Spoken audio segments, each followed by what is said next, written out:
I wrote something in my favorite language to write, in Bulgarian. It's about the moon, about the women, about the fire, and it sounds like this. Ти си огън и си пожар и си жена. Ти обичаш да танцуваш диво на нежна лунна светлина.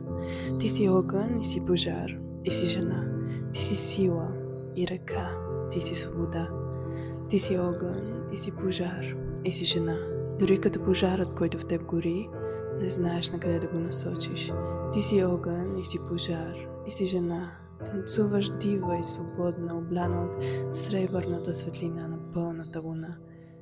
И си огън, и си жена, и си пожар, и си дива, и танцуваш.